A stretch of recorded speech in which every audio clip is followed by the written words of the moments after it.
Welcome in the last section of our Java Enterprise Edition course. In this section, we'll be developing user interface for the application. So we will be starting with JSF. We'll see what a JSF is, and we'll see how it can be used to create MVC applications, so standard controller and view that is implemented using only Enterprise Edition Java. We'll be developing that application and we will try to deploy it on the container.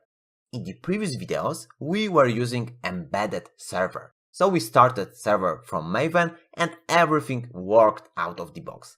But sometimes Java Enterprise Edition is used in the context of container. So we will need to install a specific server like Tomcat, Glassfish or JBoss.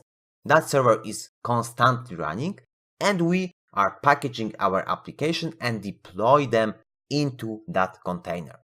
Next, we'll be adding Jsf Form for submitting data to our backend, and also we will do a custom data validation. And this is a first video in which we'll be starting with JSF. So we'll be downloading and setting Tomcat, and also we will be starting our Tomcat instance. So you need to go to the tomcat.apache.org, download 9.0, because we want to download Tomcat 9. Tomcat 9 has a support for Java Enterprise Edition 8. If you will download Tomcat 8, it will have support for Java Enterprise Edition 7, but we need that 8 one. So let's download Tomcat 9 software download.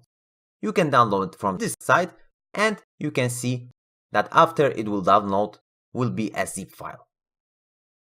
You need to unzip it and it will have the following content. So inside of the Apache Tomcat 9.0.10 we'll have following directories.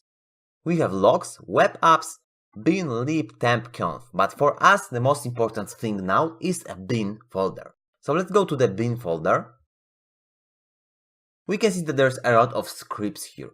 First thing that you need to do is to set for them proper credentials. So chmod 777 for startup.sh, then shutdown.sh and other scripts that you will be using. So all sh scripts. But let's start a startup script. We can see that it is using our local class path, temp, home and so on, and Tomcat started. So it was very fast process. In the next video, when we will be developing JSF application, we will package that into jar and deploy it into proper directory.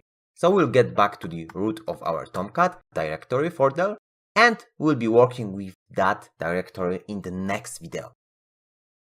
Here is the link if you want to download it.